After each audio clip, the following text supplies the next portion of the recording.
হাঁটাটা হয়ে গেছে, তুমি যাবে জাস্ট ওইটুকু না, এবারও হেঁটেই আসবে।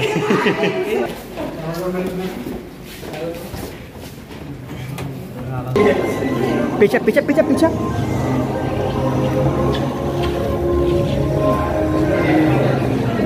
শুরু হয়ে গেছে, শুরু হয়ে গেছে।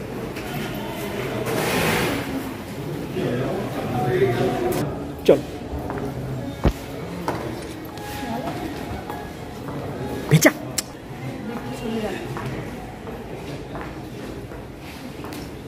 of Dia based on Desdemona and of course Anirban Bhattacharya, যিনি আমাদের সৃজনশীল পরিচালক এবং গোবর চরিত্র অভিনয় করেছেন।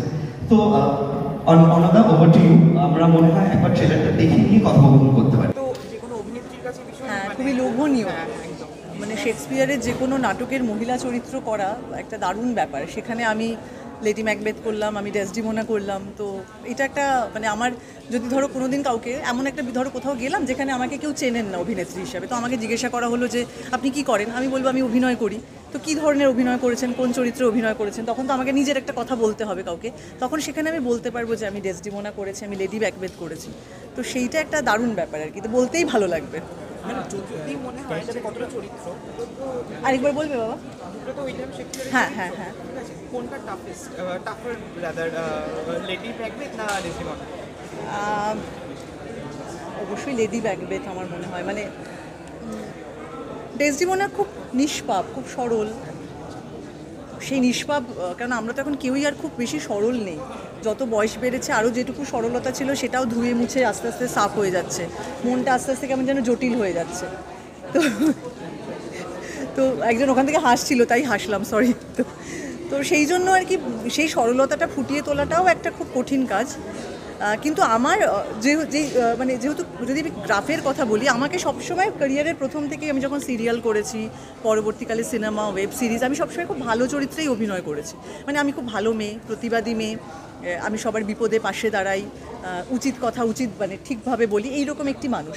খুব ম্যানুপুলেট করা, খুব মানুষকে এইরকম চরিত্র আমি করিনি। তো নেগেটিভ চরিত্রের মধ্যেও তো অনেক কিছু ব্যাপার থাকে। তো আমার লেডি ম্যাকবেথ করা মন্দারের একটা ওই আর কি নিজের ভিতরের মধ্যে আমাদের যে খারাপ বোধগুলো থাকে সেগুলোকে আমি ওই লেডি ম্যাকবেথের মধ্যে দিয়ে বোধহয় চ্যানেলাইজ করতে পেরেছি।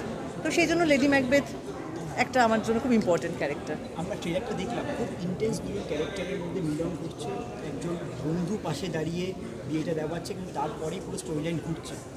ইজিলিভাবে এইভাবে কি পোর্ট্রে করা যায়, নাকি এর মধ্যে আরও অনেক গ্রেশেড আছে? এটার জন্য তো সিনেমাটা দেখতে হবে, এত কথা বলে দিলে কি করে হবে? না মানে আমরা যেটুকু দেখতে পেলাম, দেখি খুব এতটা ইজি সরলীকরণ করা যায় না, কোনো কিছুই কি সরল মানে দেখে যেটা সরল মনে হয় আপাত দৃষ্টিতে তো তা নয়।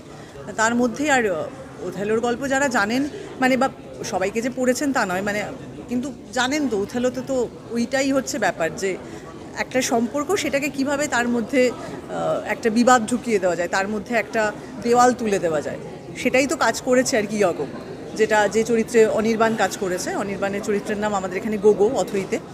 তো সেটাই আর কি, যে কিভাবে একটা সুন্দর সম্পর্ককে আস্তে আস্তে বিষিয়ে তুলে দেওয়া যায়। তার কি কোনোভাবে প্রেম ছিল তোমার চরিত্রের প্রতি, মানে অনির্বাণের চরিত্রের সঙ্গে তোমার কোনো প্রেমের সম্পর্ক আগে ছিল, নাকি পরে রিভিল হবে? আচ্ছা, আমি একটা কাজ করি, তুই একটু সাইডে আয়, আমি বসি 2 ঘন্টা 40 মিনিট ধরে আমি পুরো গল্পটা বলি। ফ্রেম শুনবি তো, যে কোন ফ্রেমে কে কী করেছে, অমুক ফ্রেমটাতে অনির্বাণ যখন বাইকটা নিয়ে ঢুকলো, সবটা জানতে চাস তো? সিনেমাটা দেখবি না, তাই তো? আমি কিছু বলবো না, বাজে কথা। সিনেমাটা না দেখে কোনো কিছু পড়াশোনা না করে এসে উল্টোপাল্টা প্রশ্ন করছি। অথই তুমি মঞ্চেও অভিনয় করেছো, আর এবার তুমি সেলুলয়েডেও করছো।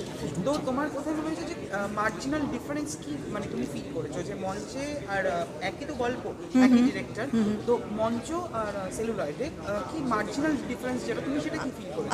আজকেই কথা বলতে বলতে একটা ইন্টারভিউতে তখন ভাবছিলাম যে মঞ্চে কী হয় বলো তো, মঞ্চটা তো অনেকটা বড়। আমার বডি ল্যাঙ্গুয়েজটা না মঞ্চের ক্ষেত্রে প্রত্যেকটা মানুষেরই দেখবে চেঞ্জ হয়ে যায়। তোমাকে যদি একটা ছোটো ঘরে ঢুকিয়ে দেওয়া যায়, তুমি যদি সেই ঘরটায় 5-6 দিন থাকো, দেখবে তোমার বডি ল্যাঙ্গুয়েজটা আস্তে আস্তে খুব সংকীর্ণ হয়ে যাচ্ছে। তুমি হাত পা বেশি নাড়াচ্ছ না, বেশি ঘাড়ের মুভমেন্ট করছো না। ঠিক আছে। আর তোমাকে যদি একটা বড় ঘরে দিয়ে দেওয়া হয় কিংবা পাহাড়ের একটা কোলে ছেড়ে দেওয়া হয়, তোমার তখন কথা বলা জোরে জোরে হয়ে যাবে কিংবা বডি ল্যাঙ্গুয়েজটা অনেক পাল্টে যাবে। তো মঞ্চ আর ক্যামেরার সামনে অনেকটাই, এই যে ধরো এই যে ক্যামেরা আমার এই যে সামনে তোমরা এখানে রয়েছে, তো বুমগুলো আমার এখানে, আমি কিন্তু বেশি মুভ করতে পারছি না, তখন আমার পুরো এক্সপ্রেশনটাই হচ্ছে এইটুকুনি জায়গার মধ্যে, আমার বডি ল্যাঙ্গুয়েজটা কম। তো ক্যামেরার সামনে অনেক বেশি ফেসিয়াল এক্সপ্রেশনটা অনেক বেশি ইম্পর্টেন্ট, যেটা থিয়েটারের ক্ষেত্রে সেটা অনেক বেশি বডি ল্যাঙ্গুয়েজ, পুরো শরীর জুড়ে, আমার পায়ের নখ থেকে শুরু করে আমার মাথার চুল পর্যন্ত সবটা দিয়েই আমার অভিনয়টা, যেটা ক্যামেরার সামনে অনেকটা, মানে এটা একটা অভিনয়ের তফাৎ। কিন্তু মন, আমি যদি বলি সোলটা কিন্তু এক। তো থিয়েটারে যেটা হয় যে ধরো সিনেমার ক্ষেত্রেও আমাদের কাছে আমার মনে স্ক্রিপ্ট আসে, এখন তো খুব বেশি সময় থাকে না যে অনেক দিন ধরে একটা রিহার্সাল হলো, একটা ওয়ার্কশপ হলো, অনেক দিন ধরে আমি কো অ্যাক্টারদের সাথে প্র্যাকটিস করছি একটা সিন। আমি হয়তো এমনও হয় সিনেমাতে গিয়ে আমি প্রথমবার একটা খুব ইম্পর্টেন্ট চরিত্রে আমি জানতে পারলাম যে অমুকজন অভিনয় করছেন, তার আগে হয়তো আমার তার সাথে দেখাই হয়নি। তো এইটা খুব একটা ভালো নয় সিনেমার জন্য। যেহেতু আমার থিয়েটারে আমরা অনেকদিন রিহার্সাল করেছি, শো করেছি, প্রত্যেকটা শোয়ের আগেও রিহার্সাল হতো, তো সেই জন্য আমার মনটা দিয়ামনা মুখার্জি মানে ডেসডিমোনার যে মনটা, সেই মনটা আমার তৈরি ছিল, তাই জন্য আমার ওখানে গিয়ে খুব সুবিধে হয়েছে। বাকিটা টেকনিক্যাল বিষয় আসে, যেটা আমি প্রথমে বোঝালাম। Thank you. আমার শেষ প্রশ্ন, গল্পের শেষে কী হবে? এক চড় লাগাবো তোকে। একটু লেফট টু রাইট, এই নীলেশ এই জার্নিটা, থিয়েটারের অভিনয়ের জার্নিটা তো অতি দীর্ঘ, 2015 সাল থেকে 2023 সাল পর্যন্ত, এবং তার মূল কাণ্ডারি হচ্ছেন অর্ণ মুখোপাধ্যায়, অর্ণদা এবং নটধা, আমি যেরকম বললাম। তারপরে তার অনেকগুলো বছর পর, মানে অনেকটা সময় পর অর্ণদা যখন অথইয়ের চিত্রনাট্য নিয়ে আসে পরে, তখন আমার শুনে মনে হয় যে এটা ডেফিনেটলি চলচ্চিত্র হওয়া উচিত। তারপরের জার্নিটা বলা যেতে পারে যে তুলনামূলকভাবে ছোট, 1 বছরের জার্নি। আমরা গত বছর এপ্রিল মাসে SDF-এর অফিসে আমাদের সকলের গার্জেন মেন্টর, আমাদের প্রডিউসার শ্রীকান্ত মহতার সামনে চিত্রনাট্য পড়ি এবং জুনের ছবি রিলিজ হতে যাচ্ছে। কিন্তু অথই তারপরে দর্শক যতদিন ধরে ছবিটা দেখবেন, ভালোবাসবেন, ছবিটা রয়ে যাবে, সেই জার্নিটা অন্যরকম। কিন্তু এখনও পর্যন্ত সিনেমার জার্নিটা থেকে থিয়েটারের জার্নিটা অনেক বেশি দীর্ঘ, অনেক বেশি স্মৃতিমেদুর। এবং এই দুটো জার্নির মধ্যে বা দুটোই কাজের মধ্যে তুমি নাট্যমঞ্চেও অভিনয় করেছো এবং বড় পর্দাতেও, সেক্ষেত্রে দুটো ডিফারেন্স কমপ্লিটলি আলাদা। Theatre in a process, as a process it completely আলাদা। আমাদের একটা 3 থেকে 5 মাসের রিহার্সাল হয়েছিল। থিয়েটারের শো মানে প্রত্যেক দিন জিনিসটাকে স্ক্র্যাচ থেকে শুরু করা। থিয়েটার মানে অ্যাট আ গো, একবারে শুরু হলো শেষ হয়ে গেল। আর সিনেমার তো পুরো জিনিসটাই আলাদা। বাড়িতে বসে তার পেপার ওয়ার্ক করা, ম্যাপিং করা, শর্ট ডিভিশন করা, তারপর শুটিং করা, তারপর পোস্ট প্রোডাকশন, তারপর রিলিজ, কমপ্লিটলি ডিফারেন্ট প্রসেস হিসেবেই দুটো আর্ট ফর্ম কমপ্লিটলি ডিফারেন্ট।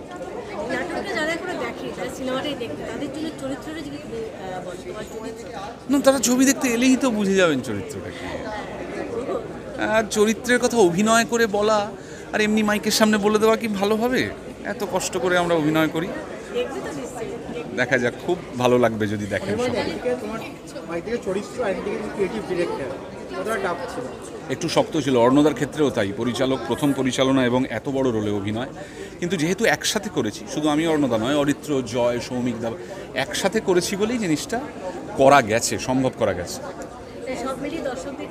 দর্শকদের সকলকে অনুরোধ করব, আপনারা আসুন। 14ই জুন থেকে আমাদের ছবি বড় পর্দায় যাচ্ছে। আপনাদের যদি এই ছবি ছুঁতে পারে, আপনাদের যদি এই ছবি কোথাও স্পর্শ করতে পারে, যদি এই ছবিটা খানিকক্ষণ আপনাদের ভেতরে থাকতে পারে, তাহলে আমাদের পরিশ্রম সার্থক হবে। সোশ্যাল মিডিয়ায় একটা গ্রুপ অফ পিপলকে বলতে শোনা যাচ্ছে যে অনেক থিয়েটার করতো, তো সেক্ষেত্রে মানে থিয়েটারের কাজগুলোকে আর কি তুলে ধরার চেষ্টা করছে, যেরকম এই কাজটা এবং বল্লভপুরের যে কাজটা, তো সেটা নিয়ে না, ঠিক খুব একটা তা নয়। খুব সচেতনভাবে, প্রথম কথা যে অথই আমার লেখা নয়, বল্লভপুরের রূপকথা হ্যাঁ আমাদের ভাবা ছিল, মন্দার কোনো নাটকের টেক্সট নয়। এটা ঠিক যে প্রত্যেকটাই নাটকের টেক্সট থেকেই আমরা করছি বলে হয়তো এরকমটা মনে হতে পারে। এরকম মনে হওয়ার মধ্যে কোনো অসুবিধে নেই, কিন্তু আমার ইন্টেনশন ঠিক সেরকম নয়।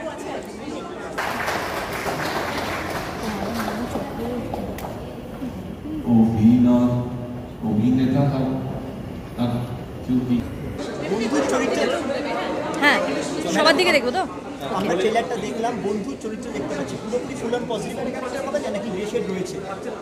দেখো, অথেলোর চরিত্রগুলোর সবকটাই খুব গ্রে শেড আর কি, তো সুতরাং আমি আমার চরিত্রের ব্যাপারে গ্রে, পজিটিভ, নেগেটিভ এরকম কিছু খোলসা করছি না। কিন্তু বলছি যে এই মিলি বলে চরিত্রটা যেরকম অনির্বাণদা বললেন যে প্রচণ্ড একটি গুরুত্বপূর্ণ একটি চরিত্র এই ছবির মধ্যে। নাটকে অন্য একজন করেছেন উপাবেলা বলে, কিন্তু এই ছবিতে আমাকে যে এরকম একটা সুযোগ দেওয়া হয়েছে, এত বড় একটা মাপের চরিত্র এবং সবথেকে বড় কথা খুবই চ্যালেঞ্জিং একটা চরিত্র, যেরকম এর আগে দর্শক আমাকে এভাবে দেখেনি, সেরকম একটা চরিত্র, সেরকম একটা ভাবে আমাকে দেখানো হয়েছে, যেটা দেখলেই তোমরা বুঝতে পারছো যে একদম আমার তো নিজেকে দেখিয়ে নিজেকে মনে হচ্ছে যে আমি মানে মিমির থেকে আলাদা লাগছে মিলিকে। তো সেটার জন্য আমিও খুব আশাবাদী যে আর কাজের অভিজ্ঞতা তো মানে বলার মানে কি বলবো, কাজের অভিজ্ঞতা বলতে গেলে অনেক সময় লেগে যাবে, কারণ কি এত সুন্দর পরিবেশ, এত সুন্দর সবার সাথে সবার আমাদের যা বন্ডিং ছিল, আমার কখনো মনে হয়নি এক মুহূর্তের জন্য যে আমি এই নাটকটাতে পাঠ করিনি, কখনো মনে হয়নি যে আমি এদের দলের কেউ নই। প্রত্যেকটা সময় আমি এত এদের মতনই একজন, যেন মনে হচ্ছে দীর্ঘদিন আমি এই নাটকটাতে অভিনয় করেছি এবং এদের সাথে প্রত্যেক দিন আমার দেখা হয়, বাড়ির মানুষ। তো এই কমফর্ট জোনটা তৈরি হয়ে গেছিলো। তো এই চরিত্রটা করতে আমার মনে হয় ওই যেটা তোমরা পর্দায় দেখছো তার পিছনে যে এতটা সুন্দর বন্ডিং, এইটা না থাকলে পর্দায় ওটা তৈরি করাটা সম্ভব ছিল না। তাই মিলি চরিত্রটা করতে যতটা আমার কঠিন মনে হয়েছে, যতটা চ্যালেঞ্জিং মনে হয়েছে, এটা শুধুমাত্র ক্রেডিট পুরো আমাদের অথই টিম, অর্ণদা, অনির্বাণদা, এই পুরো গোটা অথই টিমকে আমি আমার শুভেচ্ছা জানাবো যে তারা না থাকলে এই এত সুন্দর করে পুরো কাজটা সম্পন্ন হতো না। আর আমি মানে জানি না কি করতাম আর কি, মানে পুরো অথই জলে পড়তাম আর কি যদি। আর অথই ইটসেলফ একটা এক্সপিরিয়েন্স আমার জন্য, এটা আমি যতদিন বেঁচে থাকবো অথই ততদিন আমার সাথে থাকবে। Thank you so much.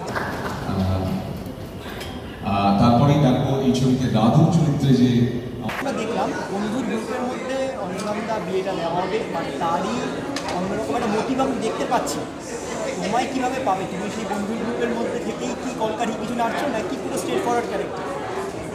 এটা মানে বলা এখনই উচিত হবে না, তবে যে পুরো গল্পটা যেভাবে আবর্তিত হয় ওথেলোতে, তাতে আমি যে চরিত্রটি করছি মুকুল মাইকেল ক্যাসিও, তার একটা গুরুত্বপূর্ণ ভূমিকা আছে। যারা পড়েছেন বা দেখেছেন নাটকটি অলরেডি জানেন। এবং যেটা এখানে এক্সপিরিয়েন্স, এই থিয়েটার থেকে সিনেমা করতে গিয়ে অনেক কিছু নতুন শেখা। এবং আমি ট্রেলার লঞ্চেও যেটা বললাম যে মানুষগুলোর সাথে কাজ করলাম, তাদের থেকে অনেক কিছু, তারা যে পরিশ্রমটা করেন, ট্যালেন্ট তো বাদ দিন, সেটা থাকে, অনেকের থাকে না, কিন্তু যে পরিশ্রম করেই কাজটা হয়েছে সেটা শিক্ষণীয় আমার কাছে। কেউ এই সিনেমাটাতে কেউই পুরোপুরি পজিটিভ নয়, জীবনের মতোই, যে কখনো কোনো মানুষকে মনে হয় ভালো, কখনো কোনো মানুষকে মনে হয় খারাপ, কখনো সকালবেলা উঠে মনে হয় দিনটা দারুণ যাচ্ছে, কখনো মনে হয় যে জীবনটা কী হচ্ছে। তো সেরকমই অনেকটা চরিত্র অথেলোর আধারে অথইতে। তো তোমার সঙ্গে একটু কথা বলবো, কিন্তু তার আগে আমরা বলুন সোহিনী দি আর অনির্বাণদাকেও ডেকে। So with a big round of applause, হাততালিগুলো থামলে। ডিফারেন্স ছিল বলতে, ডিফারেন্স আমার কাছে দুটো মাধ্যমের ডিফারেন্স, মাধ্যমের টেকনিক্যালিটিসের ডিফারেন্স। আদারওয়াইজ নাটকটার সোল যা ছিল, ছবির সোলও একই আছে। পুরো গল্পটাই কি মানে যেভাবে নাটকের মঞ্চে পরিবেশ হয়েছিল সেটাই কি পুরোপুরি হয়েছে, নাকি আরও বেশি লাস্ট মানে ভাস্ট বেশি লাগছে? না, গল্পের যে টাইম স্প্যানটা ছিল সেইটাই আছে, কিন্তু কিছু কিছু জিনিস, যেমন থিয়েটারের 3 ঘন্টা 10 মিনিটের থিয়েটার ছিল, কিছু কিছু দৃশ্য আমায় ফেলতে হয়েছে, তেমন ছবির তাগিদে কিছু কিছু দৃশ্য যোগও হয়েছে। কিন্তু ইনট্যাক্ট আমি বলবো নাটকের যে এক্সপিরিয়েন্স মানুষ পেত, সেই ট্র্যাজেডির এক্সপিরিয়েন্স, সেই ফিল করার এক্সপিরিয়েন্স, সেইটা আমরা ছবির ক্ষেত্রেও দেওয়ার চেষ্টা করেছি।